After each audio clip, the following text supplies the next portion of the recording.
এদিকে স্বপ্ন তার মন আজকে অনেক খুশি। আজকে মোহনা তাকে মেনে নিয়েছে, মোহনা নিজেই তাকে ভালোবাসার কথা বলেছে। আজ তার খুশির সীমা নেই। মোহনার মাকে জানিয়ে এখন মোহনা এই বাড়িতে নিয়ে আসবে স্বপ্ন। আচ্ছা, মোহনা যে বাসায় গেল, একটা ফোন দিল না কেন? স্বপ্ন নিজেই মোহনার নাম্বারে কল দিল, কিন্তু ফোনটা বন্ধ পেল। এদিকে রফিক মোহনার ফোন নিয়ে নিয়েছে আর ফোনটা বন্ধ করে দিয়েছে। আচ্ছা বাবা, তুমি কিছু মনে করোনি তো আজকের ঘটনাতেও? আরে না মা, আমি কি মনে করব? আচ্ছা, মোহনা যখন অন্যায় করছিল তুমি ওকে আটকালে না কেন? না মা, আমি তো মোহনার মনকে ভালোবাসতে চাই, ওর শরীরকে না। স্বপ্ন ওর শরীর নিয়ে গেলেও মনটা আমি আমার করে রেখে দেবো, ভাববেন না মা। আমি মোহনাকে অনেক ভালোবাসি। মোহনার মা কথা শুনে তো একদম গোলে পানি হয়ে গেছে, বুঝতেই পারছে না তাকে কি পরিমাণে পাম দেওয়া হচ্ছে। স্বপ্ন ওদিকে ফোন দিতে দিতে অস্থির হয়ে গেছে, কিন্তু ফোন ঢুকছে না, ফোন বন্ধ বলছে। স্বপ্ন চিন্তাতে পড়ে গেল, কি হলো মোহনার? ওর বাড়ি কোনো ঝামেলা হলো না তো? স্বপ্ন আর দেরি না করে নিচে নেমে এসে ওর মায়ের সাথে কথা বলে। স্বপ্ন ওর আম্মুকে দিয়ে ফোন দেয় মোহনার বাসায়। স্বপ্ন আর দেরি না করে নিচে নেমে এসে ওর মায়ের সাথে কথা বলে। স্বপ্ন ওর আম্মুকে দিয়ে ফোন দেয় মোহনার বাসায়। স্বপ্নর মা নিজেও চিহ্নিত, কারণ স্বপ্ন তার মাকে তাদের ব্যাপারে সব বলেছে। আর স্বপ্নর মা জানে তার ফুপি কতটা জেদি মেয়ে। তিনি একবার যা বলেন তাই তিনি করেই ছাড়েন। তার জেদের কারণে আজ 25 বছর তিনি সবার থেকে আলাদা হয়ে গেছেন। কারোর সাথে কোনো সম্পর্ক নেই, এটাও তো জানে না সে বেঁচে আছে নাকি মরে গেছে। মা, আপনি চিন্তা করবেন না। আপনি আমাকে নিজের ছেলে মনে করেছেন, আমি আপনার মেয়েকে সব থেকে বেশি সুখে রাখবো। আমিও এটাই আশা করছিলাম বাবা। উফ, এতক্ষণে ফোন বাজতেছে কেন? বাবা একটু বসো, আমি দেখি কে এতবার ফোন করছে। মোহনার মা ফোন রিসিভ করতেই, হ্যালো, আমি রানী বলছি। আপনি আপনি কেন ফোন করেছেন? কি চান আপনি? আমি তোমার কাছে আমার ছেলের জন্য মোহনাকে ভিক্ষা চাই, দেবে? দেখুন, আজ বাদে কাল আমার মেয়ের বিয়ে, এখন এসব কথা বলতে আপনার লজ্জা করছে না? একটা মেয়ের বিয়ে ঠিক হয়ে গেছে, সেই মেয়েকে আপনি নিজের ছেলের বউ করে নিয়ে যেতে চান? তুমি জিদ করছো আমার উপরে? আমার ছেলেটা কি অন্যায় করেছে তোমার সাথে? তুমি তার সাথে এমন করতে পারো না। তুমি তো ওর ফুপি, তাই না? আর ফুপি তো মায়ের মতো হয়ে থাকে। তুমি মা হিসাবে ছেলেকে কষ্ট দিতে পারবে কি করে? আমি কারো কেউ না, আমার কেউ নেই, আমি একা। আর আমাকে ফোন করে আপনি ডিস্টার্ব করবেন না, আমি এই আশা রাখছি। আর ভালো থাকবেন, আমাদের বিষয় ভাবতে আসবেন না।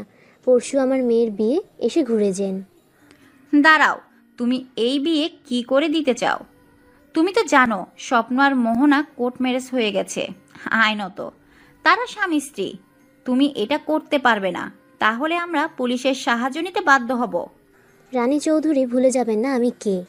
লড়াই করতে আমি ভয় পাই না। আর এটা আপনি প্রমাণ করে দেখান পারলে, যে মোহনা নিজের ইচ্ছে নিয়ে আপনার ছেলের সাথে কোর্ট ম্যারেজে গেছে। দেখো, আমি তোমার বড় বোনের মতো।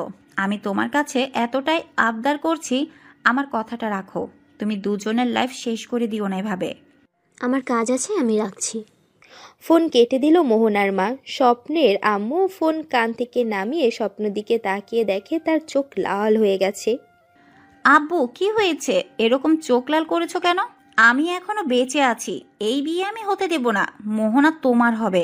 আমি তোমাকে মোহনাকে এনে দেব। আম্মু, আমি নিজের কাজটা নিজেই করে নিয়ে আসবো। তুমি থাকো, আমি আসছি। আমি হাঁটতে শিখিনি, মোহনা আজ আমাকে ভালোবাসে। আর আজ কোনো বাধা নেই, আমি মোহনাকে নিয়ে আসবো নিজের ঘরে।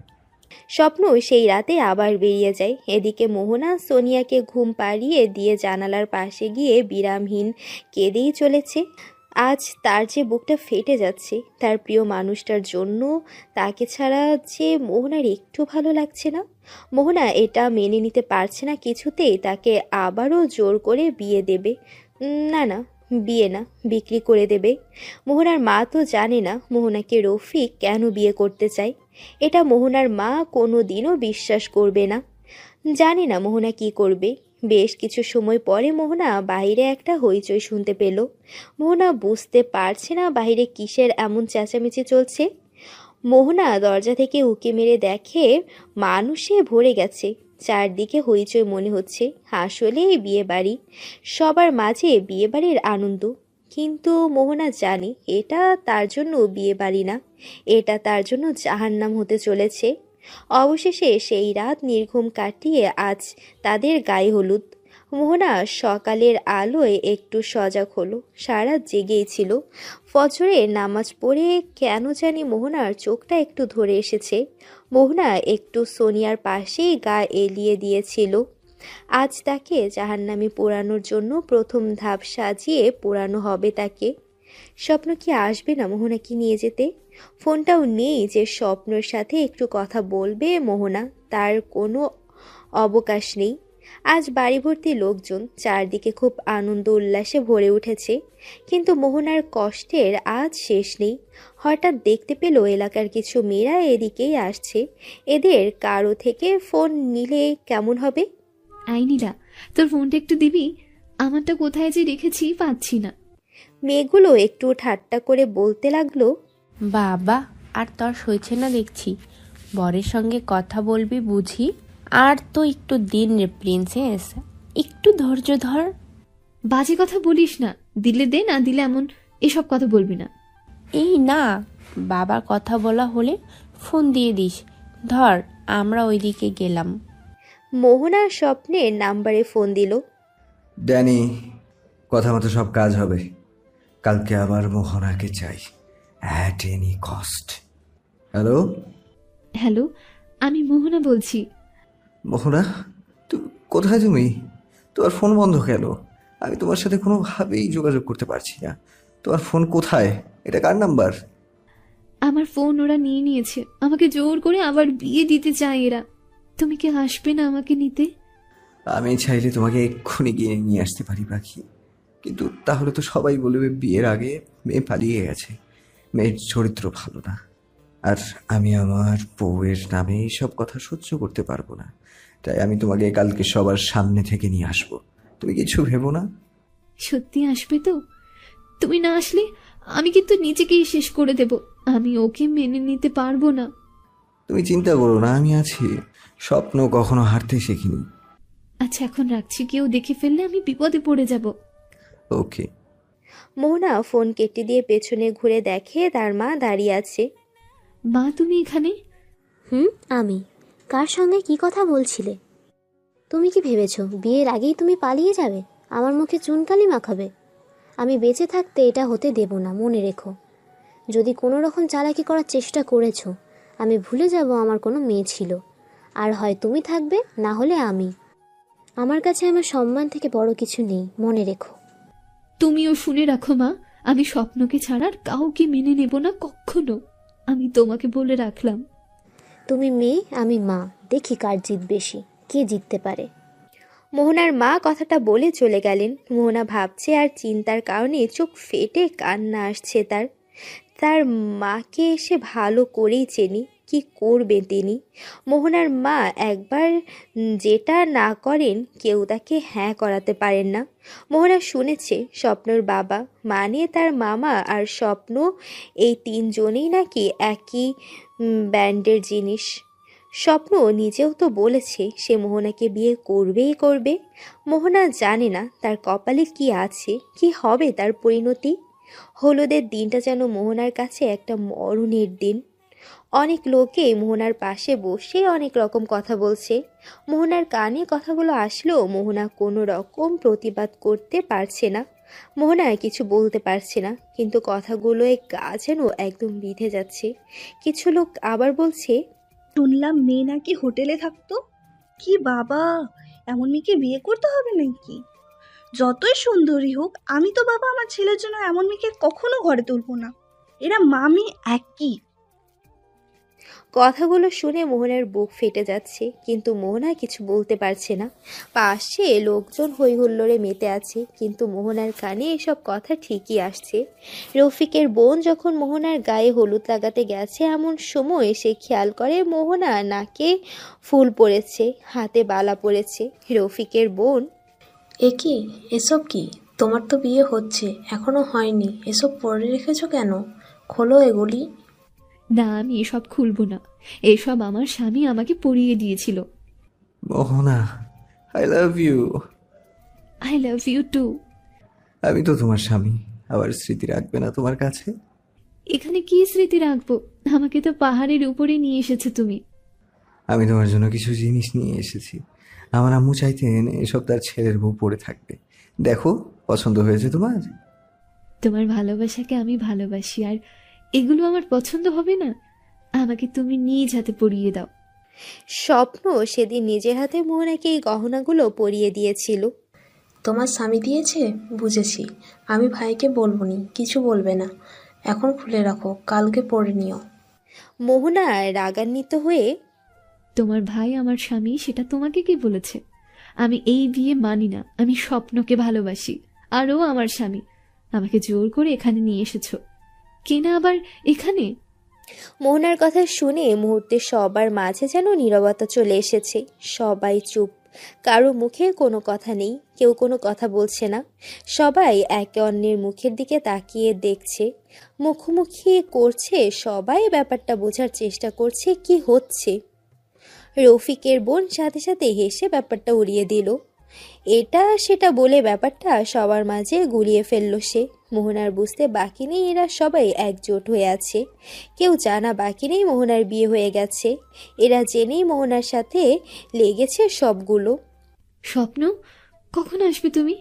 আমার আর সহ্য হচ্ছে না এগুলো। আমি আর পারছি না এইভাবে চাপার মাঝে থাকতে। আমার দম বন্ধ হয়ে আসছে। মনে মনে কথাগুলো আওড়াচ্ছে মোহনা।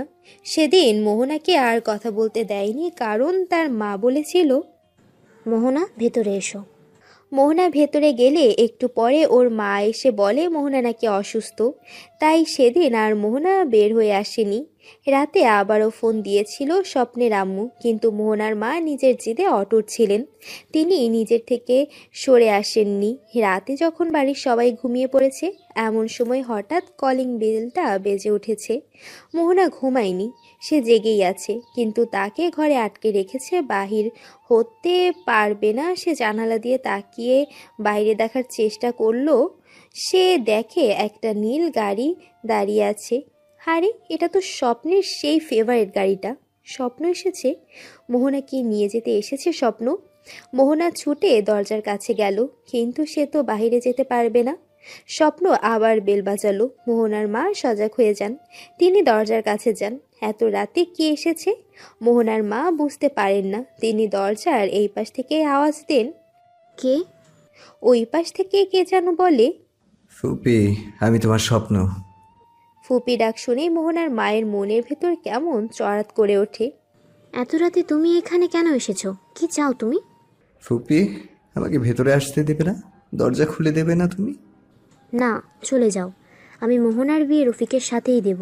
কালকে ওদের বিয়ে। আমি চাই না তুমি এসে কোনো ঝামেলা করো এখানে। আমি এখানে কোনো ঝামেলা করতে আসিনি। আমি এখানে এসেছি কিছু কথা বলতে। আমি কথাগুলো বলেই চলে যাব। রফিককে বিশ্বাস করে আপনি নিজের মেয়ের জীবনটা শেষ করে দেবেন না। রফিক আপনার মেয়েকে, মোহনাকে সত্যি ভালোবাসে কিনা জানেন? আপনি আমার লাইফের সাথে ওর লাইফটাও শেষ করছেন। আপনি দুইটা প্রাণের দায়ী হয়ে বেঁচে থাকবেন, কথাটা মনে রাখবেন। ভালো থাকবেন। স্বপ্ন কথা বলছে, এটা শুনতে পারছে মোহনা, কিন্তু কি বলছে সেটা মোহনা বুঝতে পারছে না। স্বপ্ন চলে যাচ্ছে। মোহনা জানালা দিয়ে তাকিয়ে উকিঝুঁকি মারছে। একবার তাকে দেখবে সে, কিন্তু তাকে দেখতেই পেল না মোহনা। স্বপ্ন কথাগুলো বলে যাবার পর থেকে মোহনার মা আর ঠিক থাকতে পারছে না। কি বলে গেল স্বপ্ন? আমি দুইটা প্রাণের জন্য দায়ী হব? আসলেই ভালোবাসার মাঝে এতটা শক্তি আছে? আচ্ছা, আমি নিজেও তো একজনকে ভালোবেসে সবাইকে ছেড়ে চলে এসেছিলাম। তাহলে আমি আমার মেয়ের ভালোবাসাকে বুঝতে পারছি না কেন? আমি কি করে এটা করছি? আমি দুজনের পবিত্র ভালোবাসাকে শেষ করে ফেলছি? না, আমি এটা করতে পারি না। কিন্তু আমি কি করব? রফিককে আমি কথা দিয়ে ফেলেছি। আমি তার সাথেই মোহনার বিয়ে দেব। কাল তাদের বিয়ে। আজ আমি কিভাবে সব বদলে দেব? মোহনার মা কোনো উপায় না পেয়ে স্বপ্নকে ফোন দিল। হ্যালো স্বপ্ন, আমাদের বাড়িতে আসতে পারবে? কেন, কি হয়েছে কিছু জিজ্ঞাসা করবে না, তুমি আসবে। রাখছি। স্বপ্ন একটা শব্দ করবে সেই সুযোগটা তো পেল না। স্বপ্ন সাথে সাথে গাড়ি ঘুরিয়ে মোহনাদের বাড়ির দিকে ফিরে এলো। বেশি সময় লাগেনি, একটু পরেই আবার গাড়ির শব্দ পেয়ে মোহনা জানালার কাছে ছুটে যায়। তাকিয়ে দেখে স্বপ্ন এসেছে আবার। কি ব্যাপার, স্বপ্ন আবার এখানে কি হচ্ছে বাহিরে? মোহনা বোঝার চেষ্টা করছে কিন্তু বুঝতে পারছে না। বলুন ফুপি, কেন ডাকলেন আমাকে? আমাকে এক জায়গাতেই নিয়ে যেতে হবে তোমাকে। কোথায়? আসলে রক্তের টান বলতে একটা কথা আছে। নিজের আপন যতই অন্যায় করুক, কাছে আসলে যেন কিছু মনে থাকে না, তার সব অপরাধ যেন ধুয়ে যায়। আর স্বপ্ন, সে তো কিছুই জানে না, কিছু করেনি সে, তার তো তখন জন্মটাও হয়নি। একটু পরে স্বপ্ন দৌড়ে গাড়িতে গেল। মোহনা জানালা দিয়ে অনেক চেষ্টা করছে দেখার। হঠাৎ সে দেখল স্বপ্ন গাড়িতে গেল, আবার একটা বক্স নিয়ে ফিরে এলো। মোহনা বুঝতে পারছে না কি হচ্ছিল বাহিরে। তার মা দরজা লাগিয়ে রেখেছে, সে বাহিরেও বের হতে পারছে না, চেঁচাতেও পারছে না সে। বাড়ি ভর্তি লোকজন এসেছে, কি করবে সে? একটু পর মোহনা দেখে মোহনার মাকে স্বপ্ন কোলে করে নিয়ে যাচ্ছে। মোহনা এবার আর চুপ থাকতে পারে না। মোহনা স্বপ্নকে কয়েকবার ডাকাডাকি করলে স্বপ্ন একবারও পেছনে ফিরে তাকায়নি, দেখেনি।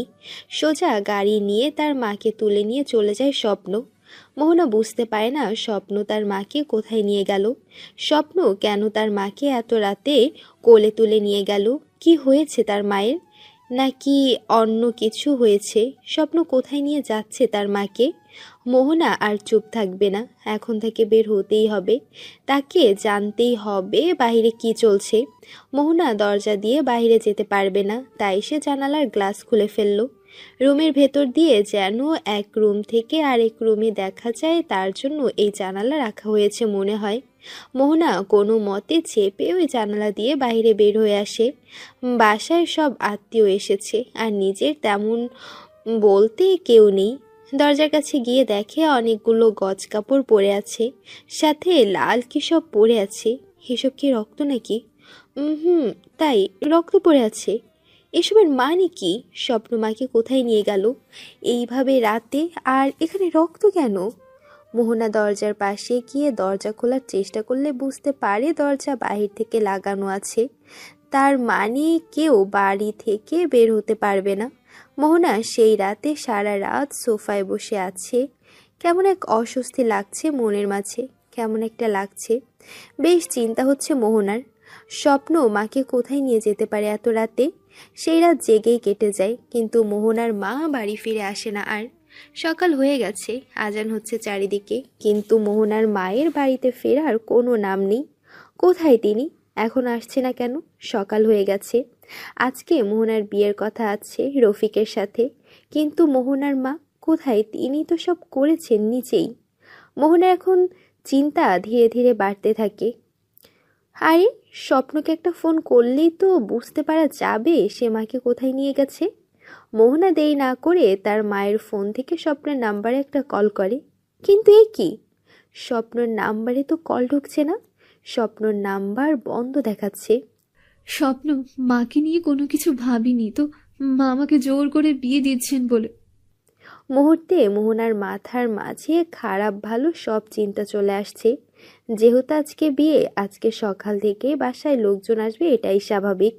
লোকেরা এসে দেখে বাড়ি বাহির থেকে লাগানো। তারা দরজায় নক দিলে মোহনা বুঝতে পারে কে যেন এসেছে। মোহনা দরজার কাছে দৌড়ে যায়, বাহির থেকে দরজাটা খুলে দেওয়ার কথা বলে। দরজা খুলে দিলে মোহনা দেখে রান্নার লোকজন এসেছে। আজ মোহনার বিয়ে, কিন্তু তার মাই সেই রাতে গেছে, এখনও ফিরছে না। আর স্বপ্ন নিয়ে গেছে, কোথায় গেছে তাও জানে না। তার ফোনটাও বন্ধ হয়ে আছে। বেশি সময় লাগেনি, এটার পরে একটা অপরিচিত নাম্বার থেকে মোহনার মায়ের নাম্বারে কল আসে। মোহনা দৌড়ে যায়, মায়ের ফোন ধরে। এই বুঝি মা ফোন করেছে। মোহনার এখন কান্না পাচ্ছে, ভয়ে টেনশনে। কোথায় তার মা, কোথায় গেল তিনি? মোহনা কাপা কণ্ঠে নাম্বারটি রিসিভ করে। রিসিভ করতেই ওপাশ থেকে কে যেন বলে ওঠে, হ্যালো। কণ্ঠটা খুব চেনা, আর কণ্ঠটা বেশ কাঁপছিল। মোহনা চিনতে পেরেছে, হ্যাঁ, এটাই তো স্বপ্নের গলা। স্বপ্ন এটা কার থেকে ফোন কল করেছে? স্বপ্ন, তুমি কোথায়? মা কোথায়? মাকে কোথায় নিয়ে গেছো তুমি? মোহনা, আমরা হাসপাতালে, তোমার মা হাসপাতালে আছে, ওনার অ্যাক্সিডেন্ট হয়ে গেছে। মোহনা মনে হয় কথাটা শোনার পর 1 সেকেন্ডও কানিয়ে ফোনটা ধরে রাখতে পারেনি। হাত থেকে ফোন পড়ে গিয়ে মোহনা মাটিতে ধপাস করে বসে পড়ে। স্বপ্ন হয়তো বা ফোনে হ্যালো হ্যালো করছিল, কিন্তু এদিকে মোহনা কথা বলার মতো অবস্থায় ছিল না। একটু পরেই মনে হয় মোহনার জ্ঞানটাও হারিয়ে ফেলে। মোহনা সজাগ হয়ে দেখে কে একজন যেন তার মাথায় পানি ঢালছে, আর সোনিয়া পাশে বসে বসে কাঁদছে। মোহনার হঠাৎ মনে পড়ল তার জ্ঞান হারানোর আগের কথা। স্বপ্ন তাকে বলেছে তার মায়ের নাকি অ্যাক্সিডেন্ট হয়েছে। আমি মায়ের কাছে যাব। আমার মা কোথায়? মা!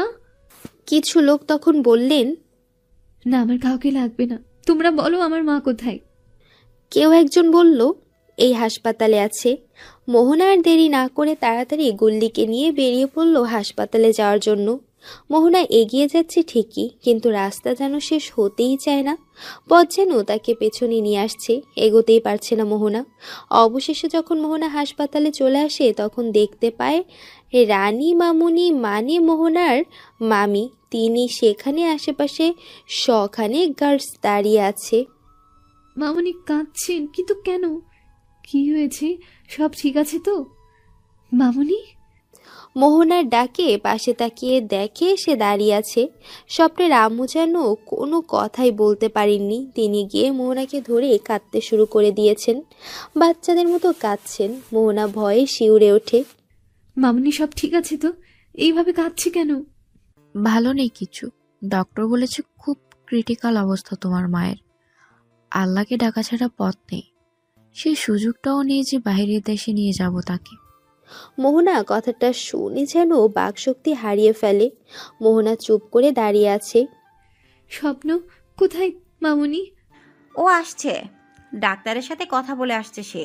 একটু পরে স্বপ্ন আসলে মোহনা দেখে স্বপ্নর গা রক্ত দিয়ে মাখা, অথচ তার শরীরে কোনো ক্ষতের দাগ নেই।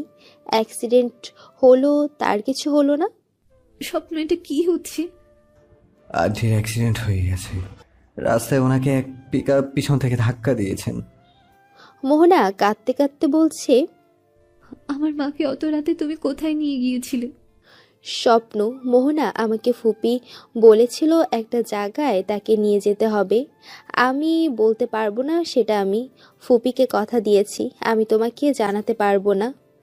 আমার মায়ের কিছু হলে আমি তোমাকে ছাড়বো না। আমি জানি তুমি তোমার স্বার্থ হাসিল করতে সব করতে পারো। কে জানে, হয়তো তুমি আমার মাকে মেরে দিলে। আমাদের মাঝে একমাত্র বাধা ছিলেন আমার মা, তাই তুমি পথের কাঁটা সরিয়ে দিলে, তাই না? স্বপ্ন এইসব ঠেস দিয়ে বলা কথা সহ্য করতে না পেরে মোহনাকে সজোরে এক থাপ্পড় বসিয়ে দেয় গালে। মোহনা ছিটকে গিয়ে ওয়ালে ধাক্কা খায়। মোহনা এবার কান্নাজড়িত কণ্ঠে বলতে লাগলো, মারো, মারবেই তো আমাকে এখন। সত্য বললেই তো আমি খারাপ, তাই না? আমার মায়ের কিছু হলে আমি তোমাদের কাউকে ছাড়বো না। এদের মাঝে যখন একরকম তর্কযুদ্ধ চলছিল, এমন সময় নার্স দৌড়ে বেরিয়ে আসে কেবিন থেকে। পেশেন্টের বাড়ির লোক কারা? আমরা, বলুন। মোহনা বাধা হয়ে দাঁড়িয়ে বলে, না, আমি ওনার মেয়ে, এদের সঙ্গে আমাদের কোনো সম্পর্ক নেই। কি হয়েছে? মা কেমন আছে আমাকে বলুন। ডক্টর আপনাকে ডাকছেন। সব ঠিক আছে তো? না, পেশেন্টের অবস্থা ভালো না, যে কোনো সময় ফল্ট করতে পারে। কথাটা শুনে যেন মোহনার পায়ের নিচ থেকে মাটি সরে গেল। কি বললেন এই নার্স? মোহনা দৌড়ে ভেতরে চলে যায়। পেছনে পেছনে ছুটতে থাকে স্বপ্ন আর তার মা। মোহনা গিয়ে দেখে ডক্টরের মুখ শুকিয়ে গেছে। ডক্টর, আমার মা কেমন আছেন?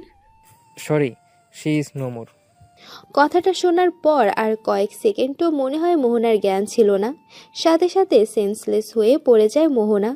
মোহনার যখন জ্ঞান ফেরে তখন দেখে একটা সাদা কাপড়ে একটা খাটনির ভেতরে রাখা আছে। ছোট বোনটা সেখানে বসে খুব কাঁদছে, মামুনিও কাঁদছে। কি হয়েছে? সবাই কাঁদছে কেন? মোহনা উঠে দেখে চারদিকে লোকজনে ভরে গেছে। ও, আজ তো তার বিয়ে, তাহলে সবাই কাঁদছে কেন? মোহনাকে উঠতে দেখে সোনিয়া সোনাটা দৌড়ে আসে কাছে। আপু, আপু, মা, আপু, মা আমার কথা বলছে না আপু, মা রাগ করেছে কি আপু? ও আপু, আমার না খুব ভয় করছে। মা কেমন করে তাকিয়ে আছে, কথা বলছে না। মোহনা একটু একটু পা এগিয়ে যাচ্ছে। মোহনার মায়ের খাটনির কাছে গিয়ে বসেছে। মায়ের মুখটা ভালো করে দেখছে। খুব সুন্দর লাগছে মাকে, কিন্তু মা কারোর সাথে কথা বলছে না। কথা বলবে কি করে? মা তো আর কোনো দিন কারোর সাথে কথা বলবে না। মা যে সন্তানদের এতিম করে রেখে চলে গেল, না পেল বাবা, এখন জনম দুঃখিনী মাটা ছেড়ে চলে গেল চিরনিদ্রায়। মোহনা মায়ের লাশের পাশে গিয়ে বসে বলছে, মা, ও মা, দেখো মা, আমি তোমার কাছেই আছি মা। তুমি আমাকে রেখে চলে গেলে কেন? আমাকে কে বকবে মা? আমার জন্য খাবার নিয়ে কে বসে থাকবে? একটু দেরি হলেই কে ফোন করে বলবে, মা কোথায় তুমি? সোনিয়া সোনাটা বসে আছে তোমার জন্য। মা, আমরা এতিম হয়ে গেলাম, অনাথ তো ছিলাম মা, তুমিও এইভাবে চলে গেলে। আমরা কি অন্যায় করেছি যে কারো ভালোবাসা আমাদের কপালে সইল না মা? ও মা, একটু কথা বলবেন আমার সাথে? আমি তোমাকে না জানিয়ে অন্যায় করেছি বলে এত রাগ করেছো মা তুমি? মা, সোনিয়া তো কিছু করেনি, তাকে কেন এইভাবে ছেড়ে গেলে মা? ও তো তোমাকে ছাড়া থাকতে পারবে না। সোনিয়া সোনাটা আপুর কাছে এসে জড়িয়ে ধরে কাঁদতে কাঁদতে বলছে, আপু, মা কথা বলছে না, আর ওইভাবে তাকিয়ে আছে কেন? আমার ভয় করছে আপু। মা এমন করে আছে কেন? মাকে কিছু বলো না আপু। এইবার মোহনার চাপা কষ্ট আর আটকে থাকে না। মোহনা সোনিয়াকে জড়িয়ে ধরে কাঁদতে থাকে আর বলতে থাকে, আপু, আমরা আজ থেকে এতিম হয়ে গেলাম। আমাদের সব শেষ হয়ে গেছে আপু, আমাদের আর কেউ নেই। দুই বোনে কান্না করতে থাকে। পাশে বসে স্বপ্নের আম্মু কাঁদছে। মামুনি, আপনিও কি এই সবে আছেন? আপনার ছেলেকে আমি ছাড়বো না। আপনার ছেলেকেও মেরে আমি জেলে গিয়ে ফাঁসির দড়িতে ঝুলব। আমার মা কি ক্ষতি করেছে তার, যে তাকে এইভাবে তার ফল ভোগ করতে হলো? আজ আমাদের মাথার উপরে কারো হাত নেই, আমরা এতিম বলে আমাদের মাকে জীবন দিতে হলো। আমি আপনাদের কোনো দিন ক্ষমা করব না। স্বপ্ন পেছনে দাঁড়িয়েছিল, কিন্তু মোহনা দেখেনি। স্বপ্ন কথাটা শুনে বলে, আমাকে তুমি এমনই ভাবো মোহনা?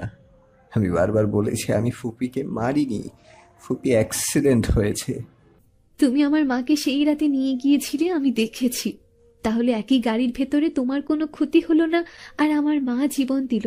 এটা কি করে হলো বলতে পারবে আমাকে? আমি গাড়িতে ছিলাম না তখন। চলন্ত গাড়িতে তখন তুমি ছিলে না, তাই না? এইসব নাটক। আমাদের বাড়িতে আমি রক্ত দেখেছি। তাহলে সেটা কি ছিল? ফুপি যখন বাসা থেকে বের হবে এমন সময় হঠাৎ করে চৌকাঠায়ের সাথে ফুপির পা লেগে পা অনেকটা কেটে যায়। সেইখান থেকে রক্ত পড়ছিল। আমি গাড়ি থেকে ফার্স্ট এইড বক্স নিয়ে এসে ব্যান্ডেজ করে দিই, তারপর তাকে নিয়ে রওনা দিই। মিথ্যে বলছো তুমি। তুমি আমার মাকে অজ্ঞান করে কোলে করে নিয়ে গেছো, আমি নিজের চোখে দেখেছি। দা, ফুপি হাঁটতে পারছিল না, তাই আমি ওনাকে কোলে তুলে নিয়ে গিয়েছিলাম। তুমি ভুল বুঝছো। তুমি মিথ্যা বানিয়ে বলবে আর আমি মেনে নেব? আমার মায়ের লাশ দাফনে আমি তোমাকে বা তোমার পরিবারের কাউকে দেখতে চাই না। যদি জোর করে থাকতে চেষ্টা করো তাহলে আমি নিজেই গায়ে কেরোসিন ঢেলে আত্মহত্যা করব। তার জন্য দায়ী থাকবে শুধু তুমি। মোহনা, কি বলছো তুমি এসব? আমি ঠিকই বলছি, এখনই চলে যাও এখান থেকে। স্বপ্ন ও তার পরিবারের সবাই না চাওয়া সত্ত্বেও বাধ্য হয়ে তাদেরকে মোহনাদের ওখান থেকে চলে আসতে হয়েছে। স্বপ্নর একটা গার্ডকেও তারা সেখানে থাকতে দিল না। মনে কষ্ট, হতাশা আর আবেগ নিয়ে তাদের সেখান থেকে চলে আসতে হয়েছিল সেদিন। সেই রাতে কোনো রকম কাটিয়েছিল স্বপ্ন আর তার আম্মু। পরদিন সকালে স্বপ্ন তার আম্মুকে সাথে নিয়ে মোহনাদের বাড়ির দিকে রওনা হয়ে পড়ে, কিন্তু পৌঁছানোর পর তারা দেখে বাড়িতে কোনো মানুষ নেই, দরজা লাগানো, তালা দেওয়া। স্বপ্ন চিন্তায় পড়ে গেল, এই সকালে দুই বোন কোথায় গেল? আশেপাশে লোকজনকে জিজ্ঞাসা করলে তারা বলে কাল রাতে 2টা গাড়ি এসেছিল তাদের এখানে, তারাই হয়তো নিয়ে গেছে। কিন্তু কারা তারা? স্বপ্ন আর তার আম্মু চিন্তায় পড়ে গেল, মোহনাকে নিয়ে কে কারা কোথায় গেল? স্বপ্ন চারিদিকে মোহনাকে খুঁজতে থাকে, চারিদিকে লোক লাগিয়ে দেয় মোহনাকে খোঁজ করার জন্য, কিন্তু কোথাও মোহনাকে পাওয়া যাচ্ছে না।